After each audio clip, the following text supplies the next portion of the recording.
Hello my family, welcome to Antony சமையல். இன்றைக்கி ஒரு சூப்பரான ரெசிபி தாங்க நீங்கள் பார்க்க போகிறீங்க. அதுவும் வெரி சிம்பிளான ஒரு ரெசிபி தாங்க. ஒரு சைடிஷ் தாங்க நீங்கள் பார்க்க போகிறீங்க. ஒரு மிக்ஸி ஜாரில் வேர்க்கடலை நம்ம எடுத்துக்கலாங்க. நான் ஒரு கையளவு வேர்க்கடலையும் ஒரு 12 வரமிளகாவும் எடுத்துருக்குறேங்க. ஒரு 6 பல்லு பூண்டும், மஞ்சத்தூள், அடுத்து ஜீரகத்தூள், அடுத்து மிளகுத்தூள், அடுத்து சோம்புத்தூள் போட்டு ஒரு கொரகொரப்பாக அரைச்சி வச்சுக்கலாங்க. கோவக்காய் பொரியல் தாங்க நம்ம செய்ய போகிறோம் சூப்பரான முறையில்.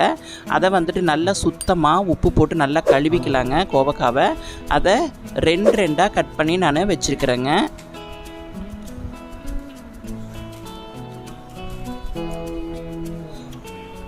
அடுத்து ஸ்டவ்வை பற்ற வச்சு ஒரு நான்ஸ்டிக் பேன் ஒன்று வச்சுக்கலாங்க. தேவையான அளவு தேங்காய் எண்ணெய் நம்ம ஊற்றிக்கலாங்க. தேங்காய் எண்ணெயில் செஞ்சோம் அப்படின்னம்னா ரொம்ப நல்லா இருக்குங்க பொரியல்லாம் செய்யும்போது. அடுத்தது தேவையான அளவு கருவேப்பிலை போட்டுக்கலாம். அடுத்து கட் பண்ணி வச்ச கோவக்காவை போட்டு நல்லா அந்த எண்ணெயிலேயே நல்லா பெரட்டி விட்டு நல்லா வேக வைக்கலாங்க. ஒரு மூடியை ஒன்று போட்டு மூடி வச்சுக்கலாங்க. ஒரு கொஞ்சம் நேரத்தில் கோவக்காய் வெந்துருங்க. வெந்ததுக்கப்புறம் நம்ம திருப்பி விட்டு நல்லா பெரட்டி விடலாங்க. இது எண்ணெயிலேயே அடியில் இருக்க காயெல்லாம் நல்லா வேகிறது மாதிரி திருப்பி விட்டு நல்லா வேக வைக்கலாங்க.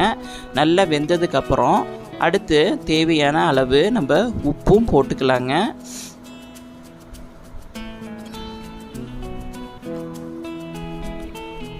அடுத்து நம்ம மிக்ஸி ஜாரில் கொரகொரப்பாக அரைச்சி வச்ச பொடியையும் போட்டுக்கிட்டு எல்லா காயிலையும் படுறது மாதிரி நல்லா பெரட்டி விட்டுக்கலாங்க. அந்த பவுடருங்க எல்லாத்தையும்.